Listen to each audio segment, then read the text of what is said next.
திமுக அரசினுடைய அவலம். திமுக அரசு எப்படி இருக்குதுன்னு சரியில்லைன்னு சொல்லக்கூடிய அந்த 46% அன்பில் மகேஷ் பொய்யாமொழிக்கு எதிராக திரும்பினால் அன்பில் மகேஷ் பொய்யாமொழியினுடைய வெற்றி என்பது ஒரு கேள்விக்குறியாவதற்கான வாய்ப்பு இருக்குது. எனக்கு தெரிஞ்சு ரொம்ப போதை தான் நடமாடுது. கஞ்சா இந்த இடத்துல உட்காந்து பூ வித்துட்டு பார்க்குற சின்ன பசங்கள்லாம் பாக்கெட் வாங்கிட்டு போகிறாங்க. அதை முதல்ல ஒழிக்கணும். இந்த ஆட்சி அவ்வளோ சொல்கிறதுக்கு ஒன்றும் இல்லை, அவ்வளோ ஒன்றும் சரியில்லை. அது 1000 ரூபா வச்சு என்ன பண்ண முடியும்? சாவரம் சாப்பிட முடியுமா? இல்லை எல்லாத்துக்கும் தமிழக மக்களுக்கு எல்லாத்துக்குமே கிடைக்குதா? வேஸ்ட், சுத்த வேஸ்ட். இல்லை, நமக்கு பிடிக்கல. இப்போதைக்கு ஊழல் நிறைய ஊழல் நடக்குது. திமுக ஆட்சியில் அராஜகம் அதிகமாக இருக்குது. ஏன்னா திமுக ஆட்சியில் உடன்பாட்டே கிடையாது. என்ன ஆட்சியாக நடக்குது? ரொம்ப காலத்துக்கு திருச்சியில KN நேருவுக்கு ஒரு சேலஞ்ச் பண்றதுக்கான ஒரு ஆள் இல்லை அப்படிங்கிற ஒரு எண்ணமும் நேருவை பொறுத்த வரைக்கும் அன்பில் மகேஷினுடைய வளர்ச்சி தனக்கு வைக்கப்பட்ட ஒரு செக்காவே பார்க்கிறது. என்னவோ தெரியல, திரு அன்பில் மகேஷ் தொகுதி மாறப்போவதாக ஒரு செய்திகள் கிட்டத்தட்ட ஒரு 6 மாசமாவே சுத்தி வந்துட்டு இருக்குது. திருவெரும்பூர் ஒரு 50-50 இருக்கக்கூடிய ஒரு கான்ஸ்டிட்யூன்சி தான். திட்டத்தை கொடுக்கறது மட்டும் இல்ல, அந்த திட்டத்துக்கு ஒரு பேர் வச்சு அதுக்கு பூ வச்சு பொட்டு வச்சு சிங்காரம் பண்ணி அப்படி கொண்டுட்டு வந்து அப்படி நிறுத்தினா ஓ நல்லா இருக்குல்ல அப்படின்னு தோண வைக்கிற ஒரு வேலையை திராவிட முன்னேற்ற கழகம் சிறப்பாக செய்யும். அது இந்த முறை பள்ளிக்கல்வித்துறையில பாத்தீங்கன்னா ஸ்கீம்ஸா போட்டிருக்கிறாரு. போய் படிச்சோம்னா ஸ்கூல் எஜுகேஷன் டிபார்ட்மெண்ட்டை பொறுத்த வரைக்கும் நிறைய போதாமைகளை இப்படியான பட்டி டிங்கரிங் பண்ணி அங்கங்க பூசி மெழுகி ஒரு மாதிரி பேக்கேஜிங் பண்ணி வச்சிருக்கிறாரு. விஜய் ஒரு மிகப்பெரிய ஒரு பொலிட்டிக்கல் ஃபோர்ஸா கிரவுண்ட்ல ரிஃப்ளெக்ட் ஆகிறாருங்கிறதுல மாற்றுக்கிறது கிடையாது. ஆனால் அந்த 5 ஆண்டுகள் விஜய் தாக்குப்பிடிப்பாரா? காரணங்களாக அவர்கள் சொன்னது என்னன்னா, திமுக ஆட்சி பிடிக்கல, திமுக கவர்மெண்ட் வரக்கூடாது அப்படின்னு நான் ஓப்பனா சொல்றேன். இருந்தும் கூட அன்பில் மகேஷ நீங்க MLA ஆகலாம், மினிஸ்டர் ஆகலாம், உங்களுக்கு 1000 வேலைகள் இருக்கலாம், உங்களுடைய நண்பர் துணை முதல்வர் ஆகலாம். நீ உட்கார்ந்துட்ட எஜுகேஷன் மினிஸ்டரா நம்ம உட்காரும் பொழுது அந்த சீட் இருக்குல்ல, அந்த சீட் ரொம்ப குரூஷியலான ஒரு சீட். இவருடைய தொகுதி திருவெரும்பூருக்குள்ளாரே பார்த்தீங்கன்னா மிக முக்கியமான பகுதிகளில் இன்னமும் அடிப்படை வசதிகள் இல்லாமல் வசிக்கக்கூடிய மக்களும் இருக்கிறார்கள்.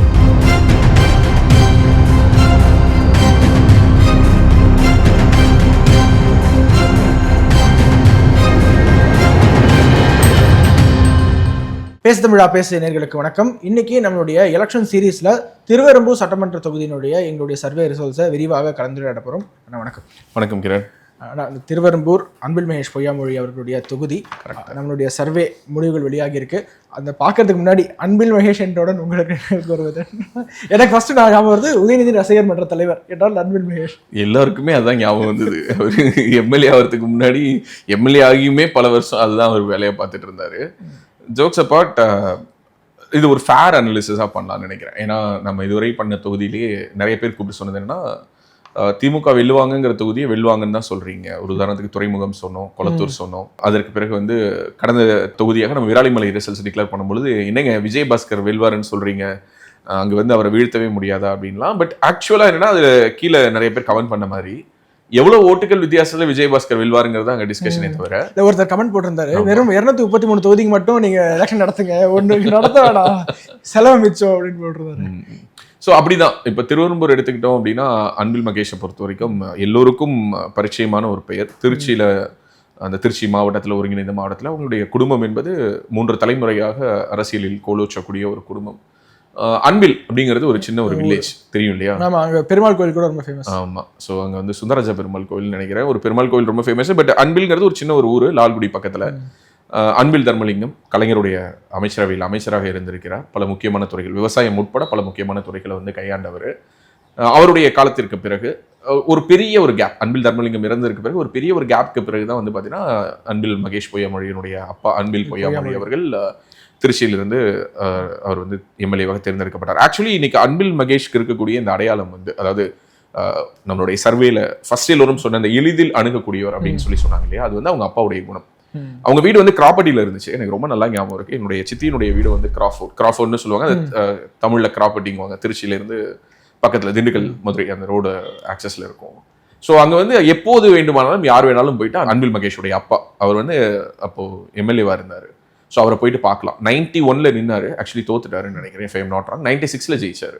ஜெயிச்சு 3 ஆண்டுகள் தான் MLA-வா இருந்தாரு. 99ல இறந்துட்டாரு, சடனா இறந்துட்டாரு. முக ஸ்டாலின் அவர்களுக்கு மிகவும் நெருக்கமான நண்பர். இந்த 96ல பார்த்தீங்கன்னா திருச்சியினுடைய 2 MLA-வுமே முக ஸ்டாலினுடைய நண்பர்கள் தான். ஒருவர் பரணிக்குமார், இன்னொருவர் அன்பில் பொய்யாமொழி. ஸோ இருவருமே முக ஸ்டாலினுக்கு மிகவும் நெருக்கமானவர்கள். இன்றைக்கு பரணிக்குமார் முழு நேர தேர்தல் அரசியலிருந்து விலகிட்டாரு. அவர் மிகப்பெரிய டிரான்ஸ்போர்ட் ஓனராக இருந்தார். அங்கே திருச்சியில் பெரும்பான்மையாக வசிக்கக்கூடிய சோழிய வேளாளர் சமூகத்தை சேர்ந்தவர். இவர் கல்லர் சமூகத்தை சேர்ந்தவர். அங்க 2 பிரதானமான சமூகங்கள் இவங்க தான். ஸோ திருச்சியை 2 பகுதியா பிரிச்சு கிழக்குல 1 மேற்குல 1ங்கிற மாதிரி திருச்சி 1 and 2ன்னு இருந்தது. அப்புறம் கிழக்கு மேற்குன்னு மாறினுச்சு. ஸோ ஒரு பக்கம் பரணிக்குமார், ஒரு பக்கம் அன்பில் பொய்யாமொழி. ஸ்டாலினுக்கு இவங்க 2 பேருமே வலதுகை இடதுகை போல. இன்னும் சொல்ல போனா அன்பில் பொய்யாமொழி அவர்கள் இறந்த பொழுது பரணிக்குமார் தான் வந்து சென்னையிலிருந்து ஸ்டாலினுக்கு காரை ஓட்டிட்டு வந்ததா சொல்லுவாங்க. ஸோ அந்த அளவுக்கு மிகவும் நெருக்கமாக இருந்தவர்கள். ஒருவர் இறந்து விட்டார், இன்னொருவர் அரசியல் இருந்து ஒதுங்கி விட்டார்.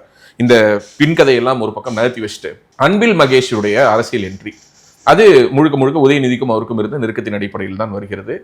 சட்டமன்றத்தில் அவருடைய பேச்சுக்கள் வந்து மிகப்பெரிய அளவில் கவனம் இருக்கக்கூடிய வகையில் முதல்வர் ஸ்டாலின் அவர்களை நான் மாமன்னா மாமா மன்னா என்பது போல எல்லாம் வந்து மாதம் மும்மாறி மழை பொழிகிறதுன்னு அவர் என்னதான் அடுக்குமொழியில் பேசினாலும் அன்பில் மகேஷ் இப்படி எல்லாம் பேசுவாரா அப்படிங்கிற மாதிரி சில ஆச்சரியங்களை ஏற்படுத்தக்கூடிய அளவில் சில டேட்டாஸ் அவர் முன் வச்ச விதமா இருக்கட்டும், சில இடங்கள்ல பெட்டராகவே ஸ்கோர் பண்ணியிருக்காரு அப்படிங்கிறத நம்ம ஓப்பனா ஒத்துக்கணும். ஓகே, பியாண்ட் த சர்வேவை தாண்டி ரொம்ப ஒரு ஃபேரான இந்த எஜுகேஷனல் டிபார்ட்மெண்ட்ல அவர் நடத்தியிருக்கக்கூடிய இந்த 5 ஆண்டுகள்ல அவர் பள்ளிக்கல்வித்துறை அமைச்சராக அவர் செய்திருக்கக்கூடிய நல்ல விஷயங்கள் ஒர்க் அவுட் ஆயிருக்கு. என்ன மாதிரியான விஷயங்கள்ல ஒர்க் அவுட் ஆயிருக்குன்னா, மாணவர்கள் நம்ம நிறைய வெளியிலேருந்தே பார்க்குறோம், நம்ம வந்து வெளியிலேருந்தே விமர்சனங்களை சொல்றோம். இன்னைக்கு எஜுகேஷனல் சிஸ்டமா ஸ்கூல் எஜுகேஷன் அப்படிங்கிறது வந்து ஃபார் பெட்டரா இந்த 5 ஆண்டுகள்ல பல முன்னெடுப்புகளை முன்னெடுத்து அவர் நகர்த்தி இருப்பதாக நம்மால் உணர முடிகிறது. அதில் குறிப்பிட்டு சொல்ல வேண்டும் என்றால், இப்போ வெளிநாடுகளுக்கெல்லாம் மாணவர்களை சுற்றுலா அழைத்து செல்லக்கூடிய ஒரு திட்டத்தெல்லாம் எக்ஸிக்யூட் பண்றாங்க. நமக்கெல்லாம் பார்க்கும்போது என்னங்க டீச்சர்ஸ் எல்லாம் ஜாலியாக ஊர் சுற்றுறாங்க. இப்போ கூட அவர் ஜெர்மனிக்கு போனார், அன்பில் மகேஷ் வந்து அரசு பணத்தில் சுற்றுலா போனார், வாலாடி கார்த்திக் கூட போனார், அப்படி இப்படின்னு 1000 குற்றச்சாட்டுகள் வைத்தாலும் இங்கு அரசு பள்ளி மாணவர்களுக்கு விமானம் என்பது ஒரு கனவு. விமானத்தில் ஏறி சென்னை வருவதே ஒரு கனவு. வெளிநாடுகளுக்கு அழைத்து செல்வது என்பது ஒரு மாபெரும் கனவு. ஓகே, அது என்ன மாதிரியான ஒரு எக்ஸ்போஷரை கொடுக்கும் அப்படிங்கிறது வந்து இது போன்ற வெளிநாடுகளுக்கு அல்லது முதல் விமான பயணத்துக்கு அதுக்கே ஒரு 25 வயசு வரைக்கும் காத்திருந்த நடுத்தர அல்லது அடித்தட்டு மக்களால் மட்டும்தான் உணர முடியும். பிறந்த உடனே குழந்தையாகவே ஃபிளைட்ல ஃப்ளை பண்றவங்களுக்கு அது என்னன்னு ஃபீல் ஆகாது.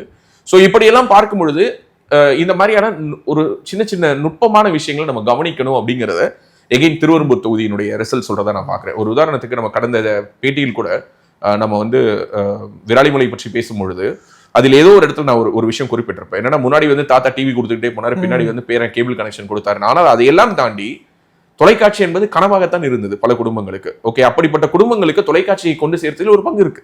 தொலைக்காட்சியை விட மிக்சி கிரைண்டர் பெட்டரா அப்படின்னு வேணா நம்ம டிஸ்கஸ் பண்ணலாமே தவிர தொலைக்காட்சி கொடுத்த திட்டம் என்பதே தவறு அப்படின்னு நம்மளால சொல்ல முடியாது அப்படிங்கிறதான் புரிதல். ஏன்னா இங்க இந்த சோசியல் ஜஸ்டிஸ் அல்லது இந்த ஈக்குவாலிட்டி அப்படிங்கிறது பொருளாதார ரீதியாக ஏன் திமுகவும் அதிமுகவும் தொடர்ந்து தமிழ்நாட்டில் ஜெயிக்கிறார்கள், இந்த 2 திராவிட கட்சிகளுக்கு ஒரு மாற்று என்பது ஏன் அவ்வளவு ஈஸியா தமிழ்நாட்டில் வரலன்னு நம்ம தெரிஞ்சுக்கணும்னா ரொம்ப ஃபேரா இந்த விஷயங்களை நம்ம அனலைஸ் பண்ணணும். ஏன்னா கிராமங்களில் குறிப்பிட்ட சில வீடுகளில் மட்டுமே தொலைக்காட்சிகள் இருக்கும் பொழுது அந்த தொலைக்காட்சியை பார்ப்பதற்கென்று குறிப்பிட்ட நேரத்தில் மட்டும்தான் அவர்கள் அதற்கான அனுமதி கொடுப்பார்கள் என்னும் பொழுது அவர்கள் விரும்பக்கூடிய நேரத்தில் அந்த தொலைக்காட்சி ஆன் பண்ணப்படும், அவங்க விரும்பக்கூடிய நேரத்தில் அந்த தொலைக்காட்சி ஆஃப் பண்ணிடுவாங்க. ஸோ அப்படி இருக்கும் பொழுது கிராமங்களில் ஒருவேளை சாப்பாட்டுக்கே வழி இல்லாத குடும்பங்களுக்கு கூட அஃப்கோர்ஸ் நான் ஒத்துக்கிறேன், சாப்பாடை கொடுத்துருக்கணும், அவங்களுக்கு பொருளாதார தன்னிறைவை கொடுத்துருக்கணும், அவங்களுக்கு எஜுகேஷனை கொடுத்துருக்கணும், அவங்களுக்கு ஹெல்த் கொடுத்துருக்கணும். ஆனால் தொலைக்காட்சி என்பதும் அவர்களுக்கு தேவையான ஒன்றாகத்தான் இருந்தது. ஏன் இதை குறிப்பிடுறேன்னா, அப்படித்தான் இந்த பள்ளி கல்வித்துறையில அன்பில் மகேஷ் கொண்டு வந்திருக்கக்கூடிய ரிஃபர்மேஷன்ஸ். இளம் தேடி கல்வி என்பது மத்திய அரசினுடைய திட்டம் தான். தேசிய கல்விக் கொள்கையினுடைய பல முக்கியமான சாராம்சங்களை எதிர்த்தது அல்லது நேஷனல் எஜுகேஷனல் பாலிசி தொடர்பான ஒரு ஃபேரான, இப்ப நம்ம சொல்றோம்ல, இப்ப திராவிட முன்னேற்ற கழகத்துக்கும் நமக்கும் கருத்தியல் ரீதியாக முரண் இருக்கு. நான் திமுக குடும்பத்தை சேர்ந்தவனாலும் நான் திமுக ஓட்டு போட மாட்டேன், நான் திமுக கவர்மெண்ட் வரக்கூடாது அப்படின்னு நான் ஓப்பனா சொல்றேன். இருந்தும் கூட அன்பில் மகேஷை ஓப்பனா அவர் செய்திருக்கக்கூடிய நல்ல விஷயங்களை பாராட்டுறோங்கிற ஒரு ஓப்பன்னஸ் இருக்குல்ல, இந்த ஒரு ஓப்பன்னஸ் ஒரு சாதாரணமா ஒரு யூடியூப் சேனல் நடத்துற எனக்கு இருக்கும் பொழுது ஒரு கல்வித்துறை அமைச்சராக அவருக்கு அது அதிகமாக இருந்திருக்க வேண்டும். அணுகும்போது எக்ஸாக்ட்லி நாட் ஓன்லி தேசிய கல்விக் கொள்கை, மத்திய அரசிடமிருந்து நிதி பெறுவதில் அவர் காட்டிய அந்த முரண்களா இருக்கட்டும், அது தொடர்பாக அவர் எடுத்து வைத்த விமர்சனங்களா இருக்கட்டும், அதை தாண்டி இன்னொரு பெட்டரான ஒரு ஃபேரான ஒரு இடத்துல இருந்து அவர் அதை அணுகியிருந்தால் பிடிஆர் பழனிவேல் தியாகராஜன் தொடர்பா எப்படி ஒரு இம்ப்ரெஷன் இருக்குல்ல. என்னதான் இருந்தாலும் திமுக காரருங்க, அவங்க குடும்பமே திராவிட முன்னேற்ற கழகத்தினுடைய பாரம்பரியம், திராவிடர் கழகம், திராவிட சித்தாந்தத்தில் ஊறி திரைத்தவர்கள் தான். ஆனாலும் கூட பிடிஆர் மேல ஒரு மரியாதை இருக்குன்னு சொல்றாங்களே, அந்த மரியாதையை யாரும் பெற்றிருக்க முடியும், அன்பில் மகேஷும் பெற்றிருக்க முடியும். அதை அவர் மிஸ் பண்ணி இருக்கிறாரு. இது பொது வெளியில. ஆனால் களம் என்னவாக இருக்கிறது, வெளியில இருந்து பார்க்க வரைக்கும், அதாவது அந்த தொகுதிக்கு போற வரைக்குமே கூட தொகுதியில இவ்வளவு நல்ல பேர் இருக்கும் நான் எதிர்பார்க்கல அன்பில் மகேஷ் பொய்யாமொழி அவர்களுக்கு. நான் உடனே குறிப்பிட்டு ஃபர்ஸ்ட் டேட்டா நினைக்கிறேன், ஒரு பாஜகக்காரர், நாங்க எங்களுடைய சர்வேல ஒரு சில பாஜக காரங்கள் தான் நாங்க எங்க கண்ணில் பட்டாங்க. மோடி நல்லா பண்ணியிருக்காரு, மோடி G20 சமிட் ஹோஸ்ட் பண்ணியிருக்காரு, 10வது இடத்துல இந்த பொருளாதாரம் 5வது இடத்துலாம் சொல்றாரு. ஆனா அதை சொல்லிட்டு அன்பில் மகேஷ் சூப்பரா செயல்படுறாருப்பா, திமுக ஆட்சி சரியில்லை, சுத்தமா சரியில்லை, ஆனா அன்பில் மகேஷ் பொய்யாமொழி கூட செயல்பாடு சூப்பரா இருக்கு அப்படின்னு அவர் சொல்றாருன்னா அந்த அளவுக்கு ஒரு இம்பாக்ட் கிரியேட் பண்ணிருக்கு. கரெக்ட். இன்னொன்னு திருச்சி பொறுத்த மட்டும் இந்த திருவெரும்பூர் வந்து ஒரு ஒரு திருச்சியை ஒட்டி இருக்கக்கூடிய ஒரு சபர்ப். ஓகே, இது ரொம்ப தூரம்லாம் தள்ளி இருக்கக்கூடிய நான் ஒண்ணும் சொல்ல முடியாது, நகரம் ஆமாம், சொல்ல அது அப்படி முடியாது. சொல்ல முடியாத ஒரு காம்பினேஷன் தான். இன்னொன்னு திருவெரும்பூர் பொறுத்த வரைக்கும் பார்த்தீங்கன்னா திராவிட முன்னேற்ற கழகம் கட்டமைப்பா பயங்கர ஸ்ட்ராங்.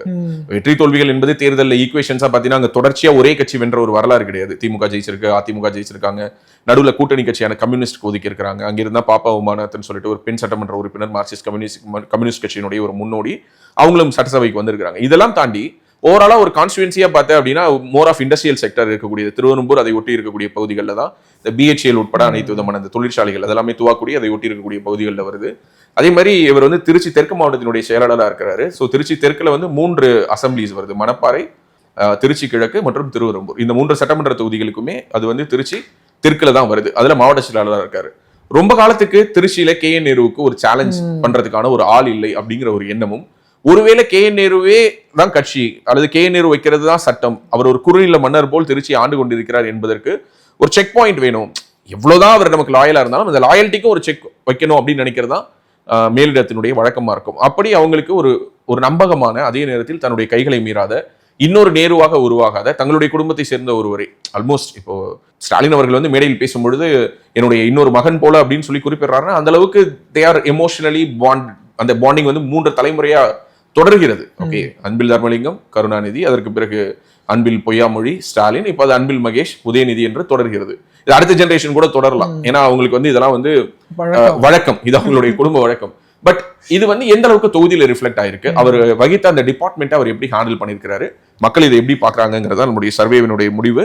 எல்லா தொகுதிகளை போல இந்த தொகுதியிலும் நம்ம 100 சாம்பிள்ஸ் வந்து நம்ம மீட் பண்ணிருக்கோம். 100 பேரை நம்ம பதிவு செய்து அவங்களுடைய குரல்களை, கேள்விகளின் வழியாக அவங்களுடைய உணர்வுகளை, அவங்களுடைய இம்ப்ரெஷன் என்ன இருக்கு அப்படிங்கறத நம்ம ரெஜிஸ்டர் பண்ணதுல முதல் கேள்வி வந்து எம்எல்ஏவாக அன்பில் மகேஷ் பொய்யாமொழி அவர்களுடைய செயல்பாடு எப்படி? நல்லா செய்வாரு, மக்களுக்கு மரியாதை கொடுப்பாரு. எவ்வளோ ஏழ்மையான குடும்பமாக இருந்தால் அந்த மக்களுக்கு மரியாதை கொடுத்து பேசுவாங்க. எங்களை பொறுத்த அளவுக்கு அவர் வந்தது வரைக்கும் எங்களை பாதுகாத்துட்டு இருக்காரு. இந்த இடத்துக்கு குடிசை கூட இருந்தால் கூட பெரிய காரியம், நல்ல தேவை, இதுக்கெல்லாம் தெருவுக்குள்ளாரே வந்து எல்லாத்துக்குமே இது நலம் விசாரிச்சுட்டு போறாரு. அதை வரைக்கும் எனக்கு பாராட்டக்கூடிய விஷயம். எனக்கு விவரம் தெரிஞ்ச வந்த எம்எல்ஏவோட இவர் எவ்வளோ தேவலை. நல்லா செயல்படுறாரு, நல்லா பண்ணுறாரு, அவர் நல்லா செய்கிறாருங்க. நல்ல மனுஷன், யார் வேணாலும் பார்க்கலாம், ஒரு சாதாரண மனுஷன் வேணாலும் பார்க்கலாம். இல்லை அவர் நல்லா பண்ணுறாரு. திமுக பொறுத்தவரை அவர் கரெக்டாக பண்ணுறாரு. நிரந்தரம் அவர் தான் சார். இங்கே அருமையான ஆளுங்க, தங்கமான ஆள். அவர் தான் இனிமேல் எப்போ இருந்தாலும் அவர் தான் வரணும். நல்லா தான்ப்பா சொல்லிக்கிறாங்க, நல்லா தான் சொல்கிறாங்க. இதாக இருந்தாலும் போய் ஓடி போய் கவனிக்கிறாரு, இல்லாதப்பட்டவங்கள பார்க்குறாங்க. அன்பு மகேஷ் பரவாயில்ல. அதாவது மொத்தத்தில் வந்து நம்ம எல்லாரும் குறை சொல்ல முடியாது. ஒரு சில தொகுதி ஒரு சில நல்லா பண்ணுறாங்க. இந்த பக்கம் வந்து எங்களுக்கு வந்து வவுசி நகர்ல எல்லாம் நல்லா செஞ்சு கொடுத்துருக்காரு. எந்த ஒரு பாதிப்பும் இல்லாமல் அவர் சொல்கிறத கரெக்டாக செஞ்சு கொடுத்துருக்காரு. நல்லா செயல்படுறாரு அவர். இப்படி ஒன்றும் பெரிய லெவல்லலாம் ஒன்றும் இல்லை. அவங்க வேலையை அவங்கவுங்க பார்த்துட்டு போகிறாங்க, அவ்வளோதான். முக்கியமான இதெல்லாம் எதுவுமே இங்கே செய்யலை. அவர் செய்யறாருங்க, அவர் ஒன்றும் பிரச்சனை இல்லை. அவர் பாட்டுக்கு அவர் தொகையை பார்த்துட்டு இருக்காரு, ஒன்றும் பிரச்சனை இல்லை. அவர் நல்லா பண்ணுறாரு. இல்லை சிறப்பாக தான் செயல்படுறாரு. அவர் நல்லா செயல்படுறாரு, நல்லபடியாக பண்ணியிருக்காங்க. எங்கேயும் கூப்பிட்ட குரலுக்கு வருவார். அவன் தங்கம் வராரு. இல்லை அவர் நல்லா செய்கிறாப்புல. அவங்க நல்லா ஸ்கூல்லலாம் நல்லா தானே இது பண்ணுறாங்க, நல்லா உதவி பண்ணுறாங்க. அன்பில் மகேஷ் இங்கே பொறுத்த வரைக்கும் ஓரளவுக்கு நல்லா தான் செய்கிறாரு. அவர் ஓட்டு வாங்க மட்டும் வருவார், அதுக்கப்புறம் ஆளை காணா. நல்ல மனுஷன், எங்களுக்கெல்லாம் நிறைய செய்கிறாப்புல. நான் ஃபோன் பண்ணி பேசுவேன், தனிப்பட்ட முறையில் எங்களுக்கு நம்பர் கொடுத்துருக்காப்புல. நல்லா செயல்படுறாரு. லோக்கலில் அவருக்கு நல்லா இன்ஃப்ளூயன்ஸ் இருக்கு, நல்லா செயல்படுறாரு. அவர் நல்லா செயல்படுறாப்பா. அதாவது அவர் வந்து நல்லதை விட எந்த வீடு யார் எதை சொன்னாலும் போவார். அழைப்புங்கிறது இல்லை, நியூஸ் அவர் காதுக்கு போட்டாவே எல்லா ஏரியாவுக்கும் வந்துடுவார். மற்றாலும் மாதிரி வந்து ஒரு நம்ம எம்எல்ஏ ஒரு அமைச்சருங்கிறதெல்லாம் அவர்கிட்ட இருக்காது. யார் எதை சொன்னாலும் அடுத்த நிமிஷம் அங்கே போவார். அவர் செயல்பாடு வந்து குறை சொல்ல முடியாது. எம்எல்ஏவா நிறையா பண்ணிட்டு இருக்காருண்ணா. அது பரவாயில்ல, நல்லா பண்ணிட்டு இருக்காரு. அவர் நல்லா செயல்படுறாரு. எல்லாத்தையுமே பண்ணுறாரு, பண்ணாமலாம் கிடையாது. எல்லா ஃபங்க்ஷனுக்கு வராரு, கலந்துக்காமலாம் கிடையாது. இங்கே ஒன்றும் அவ்வளோ இல்லை, கிராமத்துக்கு தான் செய்கிறாங்க. நல்லா இருக்கு. சில குறைகள் இருக்கத்தாங்க செய்யும். என்ன குறைகள் இல்லாத மனிதனே கிடையாது. அவர் செயல்பாடு நல்லா தான் இருக்கு. டிஎம்கே நம்ம ஏரியாவுக்குள்ளே தான் சுற்றி வராரு. அந்த கேள்விக்கு கிடைத்த பதில் சிறப்பு 64%, சுமார் என்று 32%, சரியில்லை என்று 4% மட்டும் தான் சொல்லியிருக்காங்க. ஓகே, ஸோ இதுல வந்து ப்ராஸ் அண்ட் கான்ஸா இந்த சிறப்புங்கிற 64% வருவதற்கான காரணிகளாக நம்ம பார்த்தது என்னென்ன அப்படின்னு சொல்லி பார்த்தா, எளிதில் அணுகலாம். So easy accessible. நான் சொன்ன மாதிரி அது இது வந்து பொலிட்டிக்கலி ஒரு ஜெனட்டிக் சேஞ்சே வந்துரும்னு நினைக்கிறேன். ஏன்னா அது ஒரு டிஎன்ஏவே மாறிடும். தாத்தா, அப்பா, இன்னும் சொல்ல போனா அவருடைய சித்தப்பா கூட பார்த்தீங்கன்னா அங்க வந்து இன்ட்ரீமா அந்த 99ல அவங்க அப்பா இறந்த உடனே அவங்க சித்தப்பாவை தான் இடைத்தேர்தலில் நிக்க வச்சு ஜெயிக்க வச்சாங்க. ஸோ அவங்க ஃபேமிலியே வந்து பார்த்தீங்கன்னா அந்த பொலிட்டிக்கலி அந்த ஒரு பிரீடான ஒரு ஃபேமிலிங்கிறதுனால அந்த தொடர்பு வந்து அவங்களுக்கு, அந்த மக்கள் தொடர்பு, மக்களை எப்படி அணுகணும், அங்க இருக்கக்கூடிய இந்த லோக்கல் கட்சியில் இருக்கக்கூடிய இந்த குட்டி குட்டி பொலிட்டிக்கல் நிவான்சஸ் ஹேண்டில் பண்றதா இருக்கட்டும், இந்த மாதிரி அனைத்திலுமே அவருக்கு இருக்கக்கூடிய அந்த ஒரு எக்ஸ்பீரியன்ஸ் வந்து இந்த தொகுதியில் ரிஃப்ளெக்ட் ஆகிறதா நான் பாக்குறேன். ஸோ அதனுடைய வெளிப்பாடு தான் இங்க இருக்கக்கூடிய அந்த 64%. அதுல 2 ஆட்டோக்காரங்க சொன்னாங்க. ஒரு ஆட்டோக்காரர் என்ன சொன்னாரு, நான் அவங்க அப்பாவுக்கு நான் கார் ஓட்டியிருக்கேன் அப்படின்னாரு. ஒண்ணு. 2வது எளிதில் அழுகுறாங்க மாதிரி நான் அன்பில் மகேஷ் ஃபோன் பண்ணி பேசிட்டு வாய்ப்பேன் அப்படின்னு ஒரு ஆட்டோக்காரர். ஆமா, நான் இப்ப கூட பேசுவேன், ரொம்ப ஈஸியா ஆக்சசபிள் அப்படின்னு சொல்றாங்க. ஓகே, ஸோ இதெல்லாம் அவருடைய பலமாக நான் பாக்குறேன். இன்னொன்னு, அடிக்கடி தொகுதிக்கு வரார் அப்படிங்கிற ஒரு விஷயத்த சொல்றாங்க. இது வந்து எல்லா கட்சிகளுமே எடுத்துக்கூடிய ஒரு டேக்அவே. என்னன்னா, நீங்க எம்எல்ஏ ஆகலாம், மினிஸ்டர் ஆகலாம், உங்களுக்கு 1000 வேலைகள் இருக்கலாம், உங்களுடைய நண்பர் துணை முதல்வர் ஆகலாம், உங்களுக்கு அதை தாண்டி பல முக்கியமான வேலைகள் இருந்தாலும் கூட அது அனைத்தையும் தாண்டி எம்எல்ஏவா இருந்தாதான் இது எல்லாமே நடக்குங்கிற அந்த ஒரு ரியாலிட்டி புரியணும். ஓகே, அந்த ரியாலிட்டி புரியணும். அதனாலதான் வந்து பாத்தீங்கன்னா முதல் தடவை வாங்கினதை விட கிட்டத்தட்ட 10,000 ஓட்டு 2016 2021 பாத்தீங்கன்னா இஸ் கெட்டிங் மோர் ஓட்ஸ். கிட்டத்தட்ட 1 லட்சம் வாக்குகள் வரைக்கும் வாங்கி தான் அவர் அந்த தொகுதியில வெற்றி பெற்று வந்திருக்கிறாரு. 2 முறை பேக் டு பேக் திருவெரும்பூர்ல நின்று ஜெயிச்சிருக்காருன்னா அதுக்கு பின்னாடி இந்த காரணங்கள் இருப்பதாக நான் பாக்குறேன். இன்னொன்னு, எப்போதுமே வந்து இந்த தொகுதியிலிருந்து வென்று நம்ம அனுப்பக்கூடிய சட்டமன்ற உறுப்பினராக மட்டும் இல்லாமல் அவர் வந்து ஒரு மினிஸ்டராகவும் ஆகும்பொழுது அந்த தொகுதி மக்கள் வந்து அது ஒரு பிரைட் ஃபேக்டரா பாக்குறாங்க. அது இங்கேயும் ரிஃப்ளெக்ட் ஆகுது நம்ம பாக்குறோம். ஒரு சில மினிஸ்டர்ஸ் உடைய தொகுதிக்கு போகும்பொழுது ஆமாங்க அவர் மினிஸ்டரா இருந்தா என்ன, இல்லைனா என்ன, போங்க அப்படின்னு சொல்லக்கூடிய அதே மக்கள் இது போன்ற நபர்களுடைய தொகுதிகளுக்கு செல்லும் பொழுது அந்த மினிஸ்டருங்கிறத தங்களுடைய தொகுதியினுடைய ஒரு பிரைடா, அதாவது தமிழ்நாட்டினுடைய பள்ளிக்கல்வியை தீர்மானிக்கக்கூடிய இடத்தில் இருக்கக்கூடிய ஒரு நபர் எங்களுடைய சட்டமன்ற உறுப்பினர், அவரே ஒரு அமைச்சராகவும் இருக்கிறார் அப்படிங்கறத ரொம்ப ஒரு பாசிட்டிவா பாக்குறாங்க. சோ அமைச்சராக அவர் சிறப்பாக செயல்படுகிறார். அமைச்சர் என்ற இந்த இடத்துல கூட இலவச கல்வி கொடுக்கறதே அன்பில் மகேஷ் தான் நினைச்சுக்கிட்டு இருக்காங்க. இலவச கல்வி கொடுத்திருக்காருங்க, இலவச கல்வி கொடுத்திருக்காரு. நீ சொல்ல வேண்டியதான், நீ சொல்லிருப்பிய இல்ல அது மோடி, அது வந்து SSA சர்வ சிக்ஷா அபியான்ல இருந்து கொடுக்குறாங்க அப்படின்லாம் சொல்லலையா? அங்க நம்ம தெரியாத ஒரு எப்ப யார் எங்க அடிப்பாங்க, சொந்தக்காரங்களா இருப்பாங்க. எம்ஜிஆர் அப்படி அடிச்சுட்டாங்க.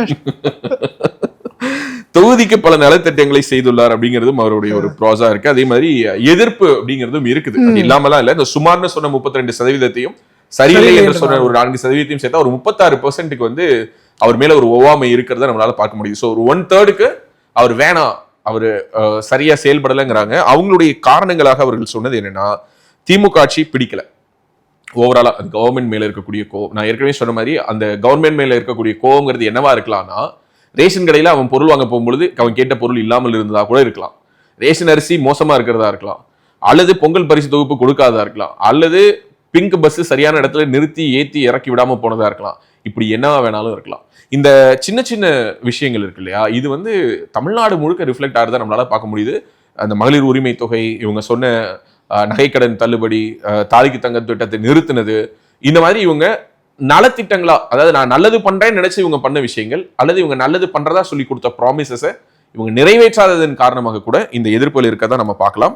தொகுதிக்கு இன்னும் செய்திருக்கலாம் அப்படிங்கிற ஒரு இம்ப்ரெஷன் இருக்கு. என்னன்னா, ஒரு எம்எல்ஏவா இருந்தாருன்னா ஓகேங்க, ஒரு மினிஸ்டர் இவர் என்ன பண்ணிருக்கலாம், வேற மாதிரி கொண்டு வந்திருக்க வேணாமா, அவருடைய தொகுதியில் இருக்கக்கூடிய ஸ்கூல்ஸ் எல்லாம் தரம் உயர்த்தி இருக்க வேணாமா, அந்த ஸ்கூல்ஸை வந்து இன்னும் பெட்டரா இன்ஃப்ராஸ்ட்ரக்சர், அதாவது தமிழ்நாடு முழுக்க ஒரு ஸ்மார்ட் கிளாஸ் ரூம்ஸ் கொண்டு வரதெல்லாம் இருக்கட்டும். முதல்ல திருவெரும்பூர் தொகுதியில் இருக்கக்கூடிய அத்தனை கிளாஸஸ்க்கும் வந்து ஸ்மார்ட் கிளாஸ் ரூம் கொடுத்து அண்ணாமலை கூட சொல்லியிருந்தாரு, அவர் சொந்த ஊர்லயே மரத்தடியில் உட்கார்ந்து படிச்சு. ஆமா, அது வந்து சோஷியல் மீடியால வந்து பயங்கரமா ட்ரெண்ட் ஆச்சு.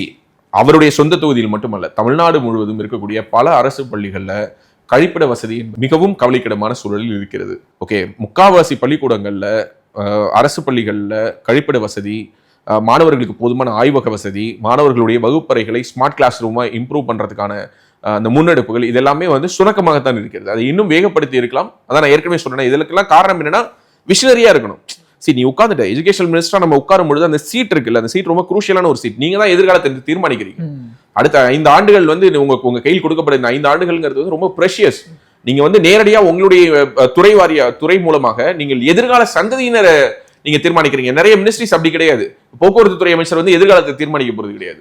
ஒரு மின்சாரத்துறை அமைச்சர் வந்து ஓரளவுக்கு, பிகாஸ் டெவலப்மெண்ட், இண்டஸ்ட்ரியல் செக்டர் டெவலப்மெண்ட்ங்கிறது it is directly proportional with power generation கூட சொல்லலாம். ஆனால் பள்ளிக்கல்வித்துறை என்னும் பொழுது உங்களுடைய ரெஸ்பான்சிபிலிட்டிங்கிறது ரொம்ப ரொம்ப முக்கியம். சாலை வசதி மற்றும் மின்வெட்ட ஒரு ப்ராப்ளமா சொல்றாங்க. அதாவது கரண்ட் அடிக்கடி போயிருது, கரண்ட் போயிருது அப்படிங்கறது மக்கள் பதிவு பண்றாங்க. முன்னாடி இப்படி கிடையாது, இப்பதான் போகுதுங்கிறாங்க. இல்ல, ஏன்னா ரீசெண்டா நம்ம இந்த சம்மர்ல சென்னை மாதிரியான பெருநகரங்கள்ல வந்து மின்சாரத்தை வந்து ஓரளவுக்கு அவங்க வந்து சர்ப்ளஸா மெயின்டைன் பண்ணி, இங்க பவர் கட் இல்லாமல் இருந்தாலும் சிறு குறு நகரங்கள், இங்க இருக்கக்கூடிய Tier 2 Tier 3 சிட்டிஸ் எல்லாத்துலயுமே கடுமையான மின்வெட்டு இருந்ததாக மக்கள் பதிவு செய்திருக்கிறாங்க. இந்த சம்மர்ல இதுவரை இந்த 3 ஆண்டுகள், அதாவது கடந்த 4 ஆண்டு திராவிட முன்னேற்ற கழக ஆட்சியில கடந்த 3 ஆண்டுகள்ல இல்லாத அளவுக்கு மின்வெட்டு தமிழ்நாடு முழுவதுமே அதிகரிச்சிருக்கு.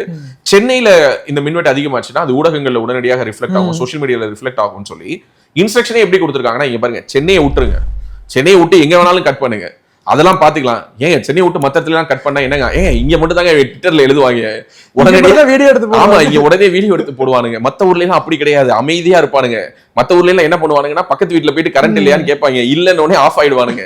ஆனா சென்னையில அப்படி இல்ல, பக்கத்து வீட்டுல விசாரிப்பான், ஏத்த வீட்டுல விசாரிப்பான், அடுத்து ட்விட்டர்ல வந்து மினிஸ்டரை டேக் பண்ணுவான், உதயநிதியை டேக் பண்ணி ட்வீட் போடுவான், வீடியோ போடுவான், யூடியூப் சேனல்ல கூப்பிட்டு பேட்டி கொடுப்பான். அதனால சென்னையை மட்டும் விட்டுரு, மற்ற தமிழ்நாடு முழுக்க எப்படி வேணாலும் இருக்கலாம் என்று அவர்கள் நடத்திய அந்த ஒரு நிகழ்வு, அதனுடைய தொடர்ச்சியை தான் நம்ம இப்ப பாக்குறோம்.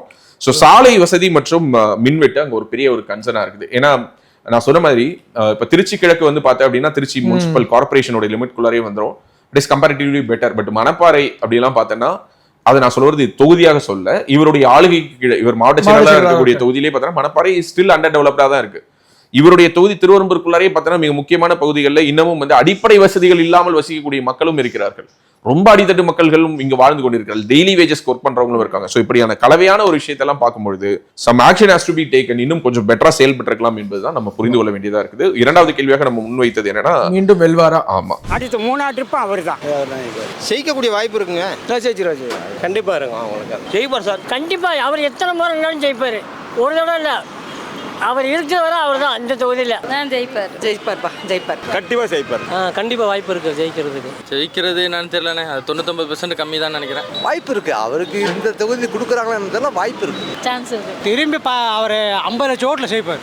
ஜெயிக்கிறதுக்கு வாய்ப்பு இருக்கு. ஜெயிக்கிறதுக்கு 180%, 90% வாய்ப்பு. நின்னா கண்டிப்பா ஜெயிக்கும். ஜெயிக்க வாய்ப்பு இருக்கு, கண்டிப்பா வாய்ப்பு இருக்கு. ஜெயிக்கிறது வாய்ப்பு இருக்கு. காசு இருக்கு, அவங்கள்ட்ட செல்லாதுன்னா காசு இருக்கு, காசு அடிச்சு வந்துடுவாங்க. கண்டிப்பா ஜெயிப்பாரு. திருவெரும்பூர் அவரு கண்டிப்பா வாய்ப்புகள் ரொம்ப கம்மி. ஜெயிக்க சான்ஸ் இருக்கு. கண்டிப்பா ஜெயிப்பார். கண்டிப்பா வாய்ப்பு இருக்கு. ஜெயிப்பாருங்க. ஜெயிப்பார். கண்டிப்பா வாய்ப்பு இருக்கு நிறைய. இஸ் கன்ஃபார்ம்டு சிட்டிங் எம்எல்ஏ அவன் திருவெரும்பூர்ல ஜெயிப்பார், கண்டிப்பா ஜெயிப்பார். திருவெரும்பூர் தொகுதியில கண்டிப்பா ஜெயிப்பார். கண்டிப்பா அவர் தான் வருவாரு. இருந்தா ஜெயிப்பது வாய்ப்பு இருக்கு. கண்டிப்பா ஜெயிப்பாங்க. ஜெயிப்பாங்க, கண்டிப்பா அவர் தான் வருவாரு. மீண்டும் வெல்வாரா என்பதற்கு ஆம் என்று 64%, கருத்து இல்லை என்று 27%, இல்லை என்று 9% சொல்லியிருக்காங்க. சோ மீண்டும் வெல்வார் என்றாலும் என்னவோ தெரியல, திரு அன்பில் மகேஷ் தொகுதி மாறப்போவதாக ஒரு செய்திகள் கிட்டத்தட்ட ஒரு 6 மாசமாவே சுத்தி வந்துட்டு இருக்குது. சோ அடுத்தது வந்து இவர் வந்து 1000 விளக்கு அல்லது சென்னையில் இருக்கக்கூடிய ஏதாவது ஒரு கான்ஸ்டிட்யூன்சியை சூஸ் பண்ணுவாரு அப்படின்னு சொல்றாங்க. நாங்க இந்த சர்வே எடுத்து முடிச்சு ரூமுக்கு வரோம். அப்போ ஒரு செய்தி பார்க்கிறோம், ஸ்டாலின் அவர்கள் வந்து தஞ்சாவூர்ல ரோட் ஷோ பண்ணிட்டு இருக்காரு. அப்போ அவர் முதல்ல நடந்து வராரு, கே நேரு இருக்காரு, அன்பில் மகேஷ் இப்படி பக்கத்துல வராரு, நேரு பிடிச்சி இப்படி தள்ளுறாரு. ஓ, இதைத்தான் நாங்க வந்து கேட்டு வந்தோம். இப்பதான் நாங்க போய் நாங்க நேருவுக்கும் அன்பிலுக்கும் ஒரு உரசல் இருக்கதா சொல்றாங்க அப்படி மக்கள் இருக்கு. அதெல்லாம் இல்லைங்க, 2 பேரும் தங்கமானவங்க அப்படின்னு சொல்றேன். வந்து இப்படி பார்த்தா இந்த பக்கம் 2 பேரும் சேர்ந்து கடந்த 4 ஆண்டுகள்ல மிக முக்கியமான எந்த ஒரு அரசு நிகழ்விலும் வந்து ஒன்றாக இணைந்து பங்கேற்ற நிகழ்வுகளே இல்லை. அண்ட் 2வது, நேருவை பொறுத்த வரைக்கும் அன்பில் மகேஷனுடைய வளர்ச்சி தனக்கு வைக்கப்பட்ட ஒரு செக்காவே பாக்குறாரு. ஸோ நேருவை கொஞ்சம் ஃப்ரீ பண்ணலாம். அதே நேரத்தில் அன்பில் மகேஷ்க்கு வந்து திருவெரும்பூர் தொகுதி இல்லாமல் சென்னைக்குள்ளார ஒரு தொகுதியை கொடுத்து, உதயநிதிக்கு பக்கத்திலேயே எப்படி அவர் பக்கத்துல சீட்டு கொடுத்துருக்காங்களோ அதே மாதிரி பக்கத்திலேயே தொகுதி கொடுத்து, ஆமா தொகுதிக்கான ஒரு சீட்டையும், அசம்பிளி சீட்டு மட்டும் இல்ல, அசம்பிளி சீட்டே உங்களுக்கு கொடுத்துடுறோம் அப்படிங்கிற மாதிரி சொல்றாங்க. பட் எழிலனுடைய தொகுதி இப்போதைக்கு 1000 விளக்கு. எழிலனுடைய இன்ஃப்ளூயன்ஸ் அப்படிங்கிறதையும் நம்ம ரொம்ப லேசா மதிப்பிட முடியாது. அதனால 1000 விளக்கை எடுத்து அன்பில் மகேஷிடம் கொடுப்பார்களா அப்படிங்கிறது தெரியல. ஆனால் மீண்டும் அவர் திருவெரும்பூரில் நின்றாலும் மிகப்பெரிய சேதாரம் இல்லை அப்படிங்கறதா நமக்கு இந்த சர்வேவுடைய ரிசல்ட் சொல்றதா நான் பாக்குறேன். இல்லை என்று வெறும் 9% தான் சொல்லியிருக்காங்க, மீண்டும் ஜெயிக்க மாட்டாரு. இது வந்து அதிமுக உட்பட. அதான் இது வந்து என்னன்னா, இது வந்து எகைன் பெர்செப்ஷன் பேஸ்டு ஒரு ஓட்டிங்கா தான் நான் பாக்குறேன். அதாவது ஜெயிப்பாரா தோப்பாரா அப்படின்னா தனக்கு தோன்றதை சொல்றாங்க. பட் ஃபேக்டா நான் அதை அடுத்த கேள்வியோடு தான் ரிலேட் பண்ணி நான் பார்க்கணும்னு நினைக்கிறேன். திமுகவினுடைய ஆட்சி எப்படி இருக்குங்கிற பொழுது எனக்கு தெரிஞ்சு ரொம்ப போதை தான் நடமாடுது. கஞ்சா இந்த இடத்துல உட்காந்து பூ வித்துட்டு பார்க்குற சின்ன பசங்கள்லாம் பாக்கெட் வாங்கிட்டு போகிறாங்க. அதை முதல்ல ஒழிக்கணும், டாஸ்மார்க்கை ஒழிக்கணும். இது 2 மெயினாக ஒழிஞ்சாலுமே மெயினாக கஞ்சா குடிச்சிட்டு சின்ன பசங்கள்லாம் ரொம்ப படிப்பு எல்லாம் தோத்துட்டு ஐடிஐ பசங்கள்லாம் ரொம்ப இது பண்ணுறாங்க. இங்கனே நடமாடுது. ஃப்ரீ பஸ் எல்லாம் எங்களுக்கு பிடிக்கல. பொம்பளைங்களை வந்து அராஜகமாக பேசுகிறாங்க. நிப்பாட்டினா இப்போ நம்ம காலைல மார்க்கெட்டுக்கு போகிறப்ப 3 பஸ் தான் வருது, 4 மணிலேருந்து 5 மணி வரைக்கும். நிப்பாட்டினோம்னா கண்டாரவளிங்களுக்கு வேறு வேலையே இல்லைன்னு திட்டிப்பிட்டே போகிறோம். அப்படி ஒரு பஸ் ஓட்டுற டிரைவர் திட்டுறாங்க, கண்டக்டர் திட்டுறாங்க. ஒரு கட்டை பைக்கு லக்கேஜ் கேட்குறாங்க. அப்போ 2 கட்டை பை எடுத்துகிட்டு வந்தால் 10 ரூபா 10 ரூபாய்க்கு வாங்குறாங்க. எங்களுக்கு டிக்கெட்டு 9 ரூபா. அப்போ 10 ரூபா எதுக்கு வாங்குறாங்க? 1 ரூபா எக்ஸ்ட்ரா எதுக்கு வாங்குறாங்க? எங்களுக்கு எதுக்கு ஃப்ரீ டிக்கெட்டு கொடுக்குறாங்க? ஃப்ரீ டிக்கெட் எல்லாம் வந்து எங்களை அசிங்கப்படுத்துற மாதிரி கொடுக்காம இருந்துருந்தா நல்லது. பரவாயில்ல, நல்லா இருக்கு. அவர் நல்லா செஞ்சுட்டு இருக்காரு மக்களுக்கு, அதனால அவர் தான் வருவார். இப்போ இந்த 1000 ரூபா கொடுக்குறது எல்லாமே விலைவாசி ஏற்றி தானே வச்சுருக்காங்க. பாட்டுக்கு 5 ரூபா வாங்கினாங்க, 5 ரூபா எக்ஸ்ட்ரா வாங்கினாங்க. அதையே கேட்க முடியல. இதெல்லாம் இதை கண்டிக்கலாம், அவர் ஸ்டாலின் இதை வந்து கண்டிக்கலாம். எங்களுக்கு மதிப்பே இல்லாமல் போயிடுச்சு. என்ன பஸ்ஸில் போகும்போது எங்களுக்குலாம் ஒரு அங்கே போய் நில்லுங்க, இங்கிட்டு போய் நில்லுங்க, குண்டா இருக்கவங்களாம் அங்கிட்டு போமா இங்கிட்டு போமா அப்படிலாம் சொல்கிறாங்க. அதெல்லாம் கேட்கும்போது மனசு கஷ்டமாக இருக்குது. இந்த ஆட்சி வந்து அவ்வளோ சொல்கிறதுக்கு ஒன்றும் இல்லை, அவ்வளோ ஒன்றும் சரியில்லை. விலைவாசி தான் பயங்கரமாக இருக்குது, நினச்ச கூட பார்க்க முடியாது. கரண்ட் பில் வந்து அதிகமாக ஏறிது, 100 யூனிட்டுக்கு மேலே அதிகமாக பணம் ஏறிட்டு இருக்குது. அது 1000 ரூபா வச்சு என்ன பண்ண முடியும்? சாவரம் சாப்பிட முடியுமா? இல்லை எல்லாத்துக்கும் தமிழக மக்களுக்கு எல்லாத்துக்குமே கிடைக்குதா? எவ்வளோதான் செஞ்சாலும் நிறைவுபடுத்த முடியாது. தண்ணி கடையை மூடினா தான் அதை நாங்கள் திருப்திப்படுத்த முடியும். நீங்கள் ஃப்ரீ பஸ் விட்டதுனால எங்களுக்கு திருப்தி இல்லை, 1000 ரூபா கொடுக்கறதுனால திருப்தி இல்லை. தண்ணி கடையை மூடினா தான் எங்களுக்கு மக்களுக்கு திருப்தி. நான் எங்களுக்கு ஃப்ரீ பஸ் விட்டதுலேருந்து பஸ்லனா எங்களுக்கு மரியாதைனா இல்லைண்ணா. நாங்கள் அங்கே நின்னோம்னா அங்கே நிப்பாட்டுறாங்க, அங்கே இல்லாட்டி அங்கே போய் நிப்பாட்டுறாங்க. ஏறினாலும் ஏறக்குள்ளேயுமே பஸ் எடுத்துட்றாங்க, அந்தமாரி தான் பண்ணுறாங்க. ஃப்ரீ பஸ்ஸை அங்கே நிறுத்துவாங்க, தெம்பு இருந்தால் ஓடலாம், அங்கே நிறுத்துவாங்க, சாதம் கட்டிக்கிட்டு போகலாம். பாட்டில் கடையை மட்டும் எடுக்க மாட்டீங்களா? ஆமாம், அது இருக்கிறதுனால எவ்வளோ குடும்பம் அழியுதுப்பா. காலையில் தண்ணி இதில் வைக்கிறாங்களா காசு கூட, பிளாக்கில் வைக்கிறதுல வாங்கி குடிச்சுக்கிறது வேஸ்ட்டு, சுத்த வேஸ்ட். மக்களுக்கு என்ன நல்லது நடந்திருக்கு? என்ன நல்லது நடந்திருக்கு? ஆட்சி நல்லா இருக்கு. எந்த நடிகர் வந்தாலும் யார் வந்தாலும் சரி, நடிகர் வந்தால் சாக்கடை தான். ஃப்ரீ பஸ் கொடுத்து ஆம்பளைங்களுக்கு என்ன செஞ்சாங்க? இல்லை, நமக்கு பிடிக்கல. சரக்கு வந்து தமிழ்நாடு தான் முக்கியத்துவம் கொடுத்து அதை வச்சு தான் அரசியல் நடத்துகிறாங்க, அதை வச்சு தான் இதே நடத்துகிறாங்க. என்ன குறைங்க? என்ன எல்லா திட்டமும் அறிவிச்சாச்சு, எல்லா விலைவாசியுமே உயர்ந்துருச்சு. திமுக பிடிக்கல. இல்லை 1000 ரூபா கொடுக்குறாங்க, எந்த காலத்தில் நிப்பாட்டுவாங்க, எந்த காலத்தில் பிரச்சனை வர என்னங்கிறது யாரும் சொல்ல முடியாதுல்ல. ஃப்ரீ பஸ் கொடுத்து யாருக்கா? நாங்கள் தான் ஓட்டு போட்டோம், பொம்பளை தான் ஓட்டு போட்டாங்க, ஆம்பளையா ஓட்டு இல்லைங்கிறாங்க. இடமே கொடுக்க மாட்டாங்க. பொம்பளை ஃப்ரீயாக போகுது, நாங்கள் உட்காந்து காசு கொடுத்து நின்றுட்டு போக முடியாது இருக்குது. விலைவாசினா கணக்கு மீறி கணக்கெல்லாம் போகுது. சம்பளம் வேலை செய்கிறவங்க சம்பளம் கட்டுப்படி ஆகலை. விற்கிற வேலை அந்த அளவுக்கு விலை விற்கிறாங்க. பெண்கள் ரொம்ப அராஜகமாக தான் இருக்குது. இப்போதைக்கு வந்து ஊழல், நிறைய ஊழல் நடக்குது டிஎம்கே ஆட்சியில். அராஜகம் அதிகமாக இருக்குது. ட்ரெயின் கொள்ளை மர்டர் கேஸு எல்லாம் நடக்குது. ஃப்ரீ பஸ் வந்து வைக்க மாட்டாங்களே. ஏன்னா திமுக ஆட்சியில் உடன்பாட்டே கிடையாது. என்ன ஆட்சியாக நடக்குது? அவங்கவுங்களுக்கு தேவையானதை அவங்க எடுத்துகிட்டு போயிட்டே இருக்காங்க. இன்றைக்கி அரசு போக்குவரத்து என்ன எவ்வளோ தட்டுப்பாட்டில் ஓடிட்டு இருக்குது. யார் கேட்டால் ஃப்ரீ பஸ்? 5 ரூபா காசு கொடுத்து டிக்கெட் எடுக்க முடியாத சூழ்நிலைக்கு எங்களை வச்சுருக்குற. யார் கேட்டால் ஃப்ரீ பஸ்ஸு? 1000 ரூபா யார் கேட்டால்? ஒரு நாளைக்கு ஒரு பொம்பளை சித்தாள் வேலைக்கு போனோன்னா ஒரு நாளைக்கு 800 700 சம்பாதிக்கிறாங்க. நீ தர 1000 ரூபா வச்சு குடும்பம் நடத்திட்டு இருக்கோம். அதனால் அதெல்லாம் சும்மா கதை. விலைவாசிலாம் மரண போக்கு தாங்க போயிட்டுருக்கு. ஏன்னா விலைவாசி மாதிரியே விற்றுட்டுருக்கு. கிலோ அரிசி 100 ரூபா 110 ரூபாய்க்கு விற்கிது. என்ன விலைவாசி கரெக்டாக போயிட்டுருக்கு? சட்டம் ஒழுங்கு காசு இருக்கவனுக்கு சட்ட ஒழுங்கு கரெக்டாக இருக்கும். காசு இல்லாதவங்களாம் இங்கே சட்ட ஒழுங்கு கிடையாது. ஸ்டாலினுக்கு உடம்பு சரியில்லைங்கிறது தெரிஞ்சு போச்சு. அதனால அவர் பையனை துணை முதலமைச்சராக வச்சுருக்காரு. அவரும் வந்து அதிரடியாக செயல்படலை. இப்போ மாதிரியெல்லாம் கிடையாது. அதாவது இந்த ஆட்சி அதிகாரம் அமைஞ்சப்ப எடுத்த நடவடிக்கைகள் இப்போ கிடையாது. எல்லாத்துலேயும் லஞ்சம், ஊழல், எல்லா இடத்துலையும் ஊழல். காசு கொடுத்தா தான் வேலையாகும். ஏன்னா அடித்தள மக்களுக்கு சரியானபடி ஒரு நலத்திட்ட உதவிகள் கிடைக்கிறதுக்கெல்லாம் ரொம்ப பிரயத்தனப்பட வேண்டியது. இங்கே ஓரளவு பரவாயில்ல, எல்லாம் ஓரளவு பண்ணிகிட்டு இருக்காங்க. ஒரு இது பண்ணல, ஒரு சில இது மாவட்டத்தில் பண்ணல, இந்த சைட்லலாம் எதுவும் பண்ணல. திமுக ஆட்சி ஒன்றும் சரியில்லை சார். ஊழல், பெண்களுக்கு பாதுகாப்பு கிடையாது. கோர்ட்டில் வந்து ஸ்டேஷன்லாம் வந்து பஞ்சாயத்து. அந்த 1000 ரூபாயை வச்சு என்ன செய்ய முடியும்? நமக்கு விலைவாசி குறைஞ்சா போதும். இவங்க 10 ரூபா டிக்கெட் போட்டு தான் 5 ரூபா போட்டுட்டு கூட விலைவாசியில் நார்மலாக விடலாம். இந்த இலவச பஸ்ஸு தேவையில்லாத. விலைவாசி எல்லாம் எரிச்சு பஸ்ஸை ஃப்ரீயாக்கி எல்லாம் விலைவாசி ஏற்றிட்டாங்க. எப்பயுமே எங்கள் கட்சி வந்து திமுக தான். ஆனால் வந்து இப்போ சரியான முறையில் நடக்கலை. அதெல்லாம் தேவையில்லை. ஃப்ரீ வேணாங்க, ஃப்ரீ வேண்டாம். ஃப்ரீயை கட் பண்ணுங்கள். பஸ்ஸு ஃப்ரீயெல்லாம் யாருமே கேட்கல. எல்லாத்தையும் ஃப்ரீயை கட் பண்ணிவிட்டு எல்லாத்தையும் ஒரு 10 ரூபா போடுற இடத்துல ஒரு 5 ரூபா போடுங்க டிக்கெட்டு. அவர் பஸ்ஸு ஃப்ரீயாக விட்றாரு, 1000 ரூபா பணம் வருது. ரெண்டாவது படிப்பு, கல்வி எல்லாமே சலுகை உண்டு. அவர் வந்ததுலேருந்து எல்லாமே நடக்குது. அதுக்கு விலைவாசியை கம்மி பண்ணலாம். அரிசி ரேட்டு ஏறிடுச்சு, காய்கறி ரேட்டு ஏறுது, நகை விலை ஏறுது. இதெல்லாம் கம்மி பண்ண மாட்டுறாங்க. மேலோட்டமாக டவுனில் பார்த்தா நல்லா இருக்குது. இன்னும் நீங்கள் கிராமத்துலலாம் போய் பார்த்தீங்கன்னா இன்னும் லைட்லாம் கிடையாது தான். நான் உண்மையாக சொல்கிறேன். இன்னும் எங்கள் ஏரியா சைட்லாம் லைட் இல்லை, சரியான ரோடு இல்லை. சிறப்பு 25%, சரியில்லை 46%, பரவாயில்லை 29%. ஸோ ஏடிஎம்கே பிஜேபி அலையன்ஸ்க்கு இருக்கக்கூடிய சேலஞ்சா அல்லது அந்த ஒரு குரூஷியலான இடமா நான் இதுதான் பார்க்குறேன். என்னன்னா சிறப்பு 25 தான் இருக்கு, சரியில்லை 46 இருக்கு, ஆல்மோஸ்ட் 50% இருக்கு. பரவாயில்லைன்னு 29% இருக்கு. இந்த பரவாயில்லைன்னு சொல்ற 29% இது மோசம்ங்கிற இடத்துக்கு இந்த 7-8 மாசத்துல நகர்ந்தாங்கன்னா திருவெரும்பூர் வந்து ஒரு 50-50 இருக்கக்கூடிய ஒரு கான்ஸ்டிட்யூன்சி தான். ஐ வோன்ட் சே மகேஷ் அங்க நிக்கலனா யா எக்ஸாக்ட்லி அன்பில் மகேஷ் நிக்காம ஒருவேளை கூட்டணி கட்சிக்கு ஏற்கனவே கம்யூனிஸ்ட் கட்சிக்கெல்லாம் இந்த தொகுதியை ஒதுக்குன ஒரு வரலாறு நம்ம பாக்குறோம். அது போன்ற ஒரு நிலை ஏற்பட்டு ஓகே ஒருவேளை KN நேரு அழுத்தம் கொடுத்து திருவெரும்பூர்ல இருந்து இவரை ஷிஃப்ட் பண்ணுங்கன்னு ஒரு ப்ரெஷர் கொடுத்து ஒருவேளை அன்பில் மகேஷும் தானாகவே விருப்பப்பட்டு சென்னையில் இருக்கக்கூடிய ஏதோ ஒரு கான்ஸ்டிட்யூன்சி சூஸ் பண்ணாருன்னா வேறு யாரை இங்க கேண்டிடேட்டா போட்டாலும் இது ஒரு டஃபான ஒரு கான்ஸ்டிட்யூன்சி தான். இதில் காஸ்ட் ஈக்குவேஷன்ஸும் ரோல் பிளே பண்ணுது. ஏன்னா திருவெரும்பூர் அவர் இதை சுற்றி இருக்கக்கூடிய திருவெரும்பூர் துவாக்குடி இதை சுற்றி இருக்கக்கூடிய இந்த சட்டமன்றத்துக்கு உட்பட்ட பகுதிகளில் கணிசமாக அன்பில் மகேஷ் பொய்யாமொழியினுடைய சமூகத்தை சேர்ந்தவர்கள், கல்லர் சமூகத்தை சேர்ந்தவர்கள் வசிக்கிறார்கள். ஸோ ஸ்ட்ராங்கான ஒரு கேண்டிடேட்டை ஒருவேளை திருவெரும்பூர் தொகுதியை அனைத்து அண்ணா திராவிட முன்னேற்ற கழகத்தின் சார்பாக போன தேர்தலில் போட்டியிட்டவர் வந்து பா. குமார், அவர் ஏற்கனவே வந்து MP எலெக்ஷன்ஸ்ல நின்று MP-யாக அதிமுக ரெப்ரசென்ட் பண்ணவர்.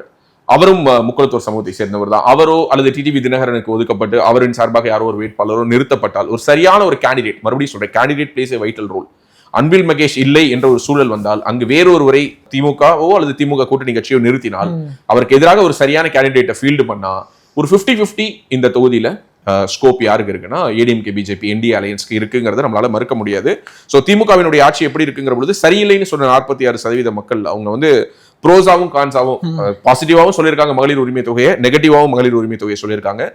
மத்திய அரசை எதிர்த்து நிற்கக்கூடிய தன்மைங்கிறாங்க. அதாவது என்னன்னா இது வந்து ஒரு அட்டானமஸ், நாங்க வந்து we are not like other states அப்படிங்கறத நிறுவக்கூடிய அந்த தன்மையில் வந்து ஒரு சின்ன ஒரு பாசிட்டிவ் இம்ப்ரெஷன். பாத்தியா எவ்வளவு பேரை எதிர்த்து நிக்கிறாரு, மோடியவே எதிர்த்து நிக்கிறாரு, காசு தர மாட்டாருன்னு சொல்றாரு மோடி, அதனால இவர் தான் சொந்த காசுல போட்டு அதுதான் சொல்ல வரேன். இதெல்லாம் என்னன்னா ரூரல்ல பயங்கரமா ஒர்க் அவுட் ஆகும். நீ யோசிச்சு பாரு, நீங்க பணமே கொடுக்கலனாலும் பரவாயில்ல, நாங்க ஸ்கூல் நடத்துவோம் அப்படின்னா பல பேர் என்ன நினைச்சிட்டு இருப்பானா சொந்த காசு. அன்பில் மகேஷ் வந்து மாசம் ஒரு வீட்டுல இருந்து பைசா எடுத்துட்டு வந்து சம்பளம் கொடுக்குறாருன்னு கூட சொன்னா அதை நம்பி ஓட்டி போடுறது கூட அந்த தொகுதியில ஒரு 10,000 ஓட்டு அப்படி இருக்கும். ஏன் ஓட்டு போடுறீங்கன்னு கேட்டா அட வாத்தியாருக்கெல்லாம் காசு கொடுக்கல மோடி, அப்புறம் என்ன அன்பில் மகேஷ் தான் தோட்டத்தை வித்து கொண்டு போய் சம்பளம் போட்டாப்ல அப்படின்னா உண்மையாவே அதை நம்புறதுக்கு அங்க ஒரு கூட்டம் இருக்கும். அப்படியான ஒரு கூட்டமும் இருக்கக்கூடிய ஒரு தொகுதி தான், அது மறுக்க முடியாது. ஸோ அதே மாதிரி கல்வி திட்டங்கள்ல நான் ஏற்கனவே சொன்னதுதான், நான் முதல்வன், காலை சிற்றுண்டி, இந்த மாதிரியான விஷயங்கள் ஒர்க் ஆயிருக்கு.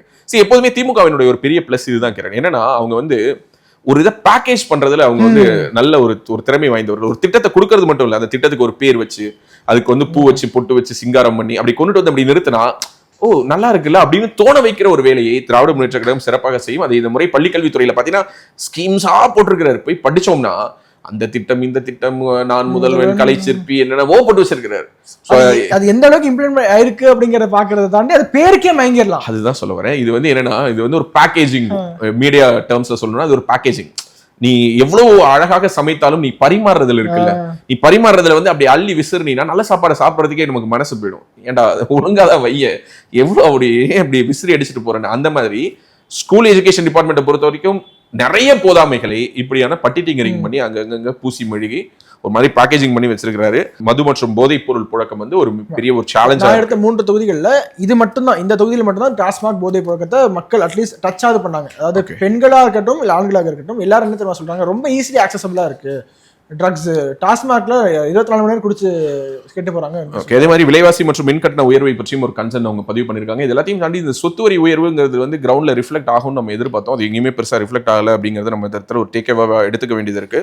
அதே போல விடியல் பயணம் வேண்டாம்னே சொல்றாங்க. மரியாதை குறைவாக நாங்கள் நடத்தப்படுகிறோம், இப்படி எங்களை மரியாதை குறைவா நடத்தி எங்களை ஃப்ரீ பஸ்ல நீங்க போக வைக்கிறதுக்கு பதிலா நீங்க வந்து எங்களை இந்த பஸ்ஸே வேணாம் நிறுத்திடுங்க அப்படிங்கிறாங்க. அடுத்த கேள்வி, கடைசி கேள்வியாக நம்ம முன்வைத்த கேள்வி, 2026 யார் முதல்வர் என்று கேட்டிருந்தோம். அதற்கு ஸ்டாலின் தான் வரும், சூரியன் தான் வரும். ஸ்டாலின் வந்தால் நல்லா இருக்கும். ஸ்டாலின் வந்தாவே நல்லா இருக்கும். நான் வந்து எடப்பாடி நல்லா வந்தால் நல்லா இருக்குன்னு சொல்லுவேன். விஜய் வந்தா ரெட்டலா வந்தா நல்லா இருக்கும். விஜய் வந்தா நல்லா இருக்கும். புதுசாக வரணும்னா யாருமே இல்லாமல் விஜய் சீமான் வந்தா நல்லா இருக்கும். ஸ்டாலின் தான் வருவார். ADMK ஆட்சி நல்லா இருந்துச்சு. எடப்பாடி வந்தால் கொஞ்சம் நல்லா இருக்கும். எடப்பாடி ஸ்டாலின் தான் வருவார். விஜய் வரட்டும் புதுசா. எடப்பாடி ஸ்டாலின் வந்து சிறப்பான ஆட்சி தான். விஜய்க்கு தான் போடுவேன். முதலமைச்சராக வரப்போவது DMK தான். ரெட்டலே வரலாம். முதலமைச்சர் ஸ்டாலின். எடப்பாடி தான் வருவார். எடப்பாடி வந்தால் நல்லா இருக்கும். சூரியன் தான். புதுசாக யாராவது வந்தால் நல்லா இருக்கும். விஜய் தான். MK ஸ்டாலின் தான் வருவார். அடுத்த CM ஸ்டாலின் தான். புதுசாக வரவங்கன்னு சொன்னோம்னா விஜய்க்கு கொடுக்கலாம் கண்டிப்பாக. விஜய் வந்தா நல்லா இருக்கும், மாற்றமா இருக்கும். எடப்பாடி வந்தால் நல்லா இருக்கும். அந்த காலத்துல DMK தான். ஸ்டாலின் தான். சீமான் தான். விஜய் விஜயனா தான் வரணும்னு ஆசைப்படுதுங்க. ரெட்டலை ஸ்டாலின் தான். விஜய் வரலாம். ஸ்டாலின் தான் வருவார். யாரு வந்தாலும் நல்ல ஆட்சியே நடத்தணும், அவ்வளவுதான். ஸ்டாலின் தான் வரும். MK ஸ்டாலின் தான் வரணும். DMK தான். முதல்வராக ஸ்டாலின் அவர்கள் தான் வர வேண்டும் என்று 41%, எடப்பாடி பழனிசாமி அவர்கள் வர வேண்டும் என்று 24%, விஜய் வர வேண்டும் என்று 22%, சீமான் வர வேண்டும் என்று 8% அப்படின்னு சொல்லியிருக்கிறாங்க. ஸோ ஆவரேஜா பார்த்தோம் அப்படின்னா இது எல்லா தொகுதிகளிலும் இருக்கக்கூடிய அந்த 40s வந்து ஒரு மெயின்டைன் பண்ணிருக்காரு. இந்த 20 to 25%ங்கிறது ஏடிஎம்கேக்கு இருக்கக்கூடிய ஒரு ஆவரேஜ் நம்ம பார்க்குறோம். அதே இது இங்க வந்திருக்கு. விஜய்க்கு ஒரு 22% இருக்கு. ஸோ எகெயின் விஜயினுடைய பலம் என்ன அப்படிங்கறத இந்த தொகுதியில நம்ம ஸ்ட்ரென்த் என்னங்கிறத நம்ம அசஸ் பண்ணணும். ஏன்னா திருவெரும்பூரை பொறுத்த வரைக்கும் நம்ம ஏற்கனவே பார்த்ததுதான் என்னன்னா இது வந்து ஒரு மிக்சடான ஒரு கான்ஸ்டுவன்சி. இங்க சிறுபான்மை மக்களுடைய வாக்குகள் பார்த்தோன்னா கிட்டத்தட்ட ஒரு 15,000 to 20,000 வாக்குகள் இருக்கு. அவங்க ஒரு அடர்த்தியா ஒரு குறிப்பிட்ட இடத்தில் வாழ்கிறார்கள். அதே போல கிறிஸ்தவ சமூக மக்களுடைய வாக்குகளும் ஒரு 15,000 வாக்குகள் இருக்கு. ஸோ ஆல்டுகெதரா பார்த்தோன்னா ஒரு 35,000 ஓட்டு அன்பில் மகேஷ் பொய்யாமொழி வாங்குற 1,00,000 ஓட்டுல ஒரு 30,000 ஓட்டு சிறுபான்மை மக்களுடைய ஓட்டு. அந்த 30,000 ஓட்டும் இந்த முறை திரும்ப பார்க் ஆகுமா, அவருக்கே கிடைக்குமா அப்படிங்கிறது ஒரு மிகப்பெரிய கேள்வி. விஜய் அந்த இடத்தை வந்து கணிசமாக உடைப்பதற்கான சாத்தியம் இருக்குது. ஸோ 22% விஜய் வர வேண்டும் என்று சொல்லியிருக்கிறார்கள். திரு எடப்பாடி பழனிசாமி அவர்கள் முதல்வராக வர வேண்டும் என்று 24% சொல்லியிருக்கிறார்கள். ஓவராலா இந்த கான்ஸ்டிடியூஷனுடைய சர்வே ரிப்போர்ட்ஸை பொறுத்தவரை நம்ம சொல்வது என்னவென்றால் இந்த நிமிஷம் தேர்தல் வச்சா அன்பில் மகேஷ் அங்கு வெற்றி பெறுவதற்கான சாத்தியங்கள் இருக்கிறது.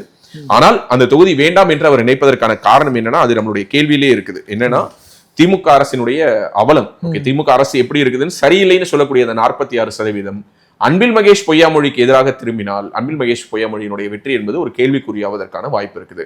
ஸோ அப்படிப்பட்ட ஒரு பெனிஃபிட் ஆஃப் டவுட் நம்ம கொடுக்க வேணாம். இப்படிப்பட்ட ஒரு சந்தேகத்துக்கிடமான ஒரு தொகுதியை நாம் சூஸ் பண்ணணுமா அப்படிங்கிற ஒரு கேள்வி அவருக்கு இருக்கலாம். ரெண்டாவது, அதை மீறி அவர் நின்றாலும் எதிர்கட்சி யாரை நிறுத்த போகிறார்கள்? That is very very very important. ஒருவேளை மீண்டும் அன்பில் மகேஷ் போட்டியிடுறாரு, ரொம்ப ஒரு ஈஸியா கடந்து போற மாதிரி எப்படி வந்து சேப்பாக்கம் தொகுதியை கொண்டுட்டு போயிட்டு நீங்க வந்து பாமகவுக்கு ஒதுக்கினீங்களோ அந்த மாதிரி கொண்டுட்டு போய் திருவெரும்பூர்ல சம்பந்தமே இல்லாம பாமகவை நிறுத்துறது இல்ல வந்து வேற ஏதோ ஒரு கட்சியை நிறுத்துறதுங்கிற ஒரு வேலையை செய்தால் அன்பில் மகேஷ் பொய்யாமொழிக்கு ஒரு கேக் வாக், ஒரு சரியான கேண்டிடேட்டை போட்டு ரொம்ப டைட்டா ஸ்க்ரூ பண்ணி வேலை பார்த்தாங்க. அதிமுக பாஜக அந்த கெமிஸ்ட்ரி கிரவுண்ட்ல ஒர்க் அவுட் ஆகி கூட இருக்கக்கூடிய கூட்டணி கட்சிகள் எல்லோரும் களத்தில் இறங்கி வேலை பார்த்தால் அன்பில் மகேஷ் பொய்யாமொழிக்கு மிகப்பெரிய ஒரு சவாலை கொடுக்கலாம். ஆனால் அன்பில் மகேஷ் பொய்யாமொழிக்கு பதிலாக வேறு யாரோ ஒருவர் வேட்பாளராக நின்றால், அப்படி ஒரு சூழல் வந்தால் 200% இங்க என்டிஏ பிஜேபி, அதாவது பிஜேபி ஏடிஎம்கே அலையன்ஸ்க்கு ஒரு வெற்றி வாய்ப்பே இருக்கும் என்பதையும் நம்மால் பார்க்க முடிகிறது. என்ன நடக்குது அப்படிங்கிறத நம்ம பொறுத்து இருந்து பார்க்கலாம். இந்த விஜயோட பொட்டன்ஷியல் பத்தி பேசணும்னு நினைக்கிறேன். இவங்க எல்லாருமே இந்த 22 அப்படிங்கிறது நாங்க எடுத்த சர்வேலேருந்து அந்த வந்த 22. ஆனால் அதை தாண்டி சீமான் சொல்ற மாதிரி என்னோட வாக்காளர்லாம் படிச்சுக்கிட்டு இருக்கா ஸ்கூல்ல அப்படின்ட்டு நாங்கள் சர்வே எடுத்துக்கிட்டு இருக்கோம். பின்னாடி ஃபுல்லா ஸ்கூல் விட்டுட்டு பசங்க வராங்க. நாங்கள் ஒரு ஈவினிங் 5 o'clock வாக்கில் எடுத்துக்கிட்டு இருக்கோம். ஆனால் நாங்கள் பேசுறோம் விஜய் விஜய் விஜய் விஜய்ன்று ஒட்டுமொத்த ஸ்கூல் பசங்களும் விஜயோட மோகத்தில் அப்படியே திளைச்சுக்கிட்டு இருக்காங்க. நம்ம மிகப்படுத்தி சொல்ல 2026 விஜயோட இம்பாக்ட் என்னங்கிறது நமக்கு தெரியாது. பட் 2031 இந்த முறை யார் வென்று ஆளும் கட்சியாக வந்தாலும் அவர்களுக்கு எதிராக எதிர்கட்சியாக இருக்க போறது என்னவோ விஜய் தான். அதுல எந்த விதமான மாற்றமும் கிடையாது. ஏன்னா விஜய் பொறுத்த வரைக்கும் நம்ம இதை ஓவர் ஹைப் பண்றோம்னு சொல்றோம். நம்ம ஆவரேஜா எங்க போய் சர்வே பண்ணோம்னாலும் 20% கம்மியா விஜய்க்கு வரவே இல்லை. எந்த தொகுதியா இருந்தாலும் ஓகே. அதாவது விஜய்க்கு ஓட்டு போடுவாங்களாங்கிறத தாண்டி விஜய் முதல்வராக வரணுங்கிறத அவங்க எதிர்பார்க்கறாங்க. விஜய்க்கு இருக்கக்கூடிய பெரிய சேலஞ்ச் அதுதான். ஏன்னா இப்போ ஒரு உதாரணத்துக்கு அன்பில் மகேஷ் பொய்யாமொழிக்கு எதிராக அவர் ஒரு கேண்டிடேட் நிறுத்தணும். யாரை நிறுத்துவார்? விஜயை போய் 234 தொகுதியில நிற்க முடியாது. அப்போ ஒவ்வொரு தொகுதியிலும் விஜயினுடைய முகமாக ஒருவரை அவர் உருவாக்க வேண்டிய ஒரு இடத்தில் இருக்கிறார். அவங்க மோஸ்ட்லி யாரா இருப்பாங்க? ஒரு கட்சியினுடைய அவருடைய இயக்கத்தினுடைய ரசிகர் மன்ற தலைவராக இருந்து யாரோ ஒருவராக தான் இருக்க முடியும். அவங்க தங்களை எப்படி க்ரூம் பண்ணிக்கிறாங்க? அவங்க ரசிகர் மன்ற தலைவராகவே அறியப்பட்டாங்கன்னா கண்டிப்பா மக்கள் தேர்ந்தெடுக்க மாட்டாங்க. நான் மறுபடியும் சொல்றேன், இது ஒரு வேவ்.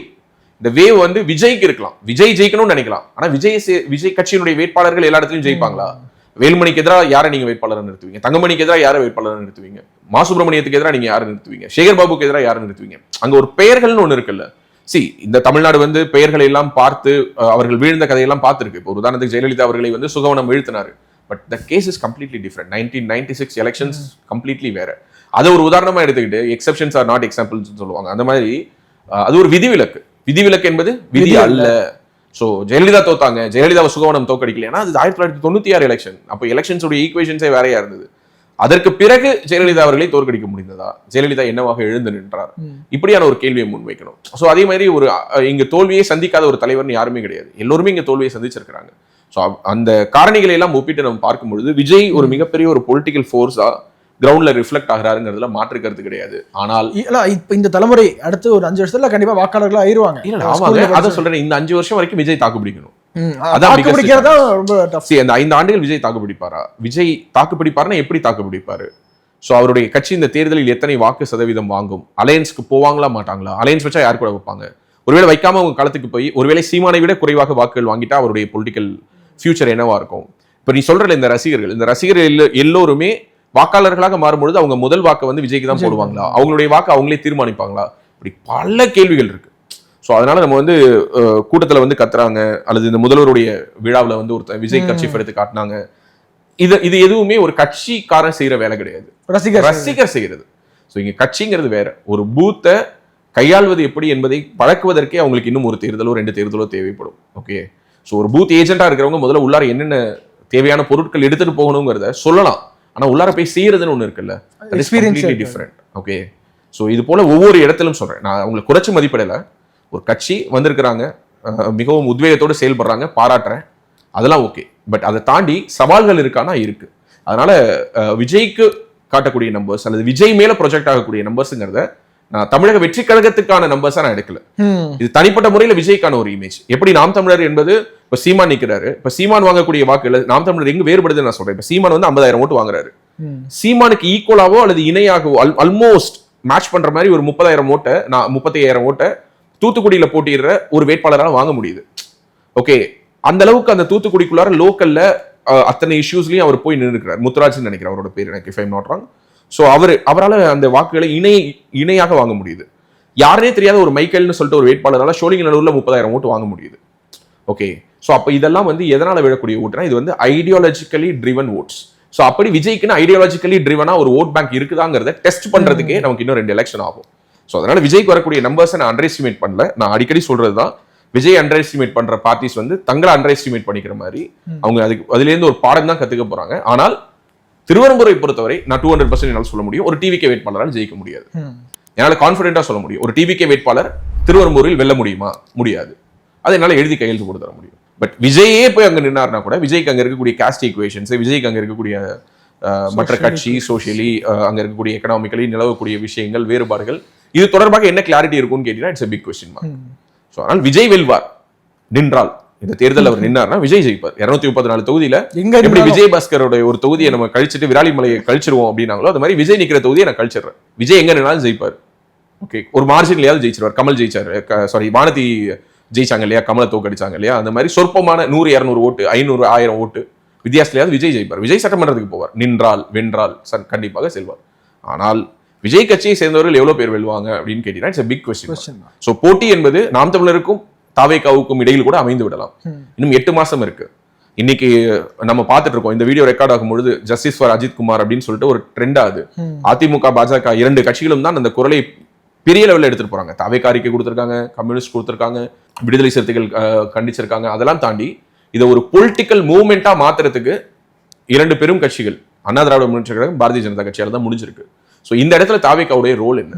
தாவேகாவால எப்படிப்பட்ட ஒரு போராட்டத்தை, ஒரு ப்ரொடெஸ்ட்டை மொபிலைஸ் பண்ண முடியும்? தமிழகம் முழுக்க ஒரு கடையடைப்பு, ஒரு மறியல் அல்லது ஏதோ ஒன்று இப்படியான ஒரு விஷயத்தை அவங்களால செய்ய முடியுமா?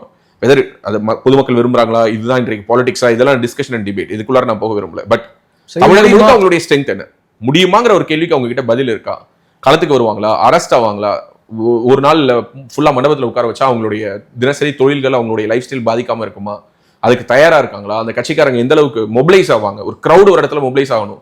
விக்ரவாண்டிக்கு வந்து கூட்டம் அப்படின்னா விக்ரவாண்டி என்பது முதல் கூட்டம். இன்னொரு 100 கூட்டத்தில் விஜயை பார்த்தாங்கன்னா அதுக்கு பிறகு இந்த கூட்டம் வருமானு தெரியாது. ஸோ எல்லாமே விஜயனுடைய அந்த திரை கவர்ச்சியின் மேல், விஜயனுடைய அந்த திரை பிம்பத்தின் மேல் தான் கட்டமைக்கப்படுது.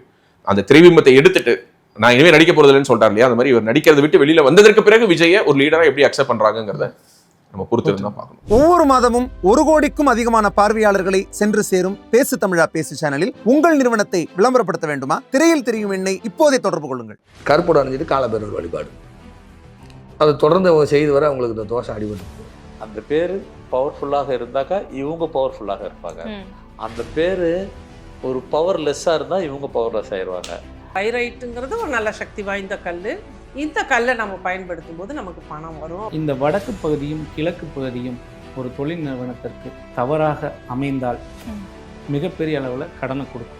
இந்த மாதிரி ஆன்மீகம் மற்றும் ஜோதிடம் சார்ந்த இன்னும் பல வீடியோக்கள் பார்க்கணுமா? மறக்காம திருவருள் டிவிக்கு சப்ஸ்கிரைப் பண்ணுங்க. திருவருள் டிவியுடைய சேனல் லிங்க் இந்த வீடியோடைய டிஸ்கிரிப்ஷன்ல இருக்கு.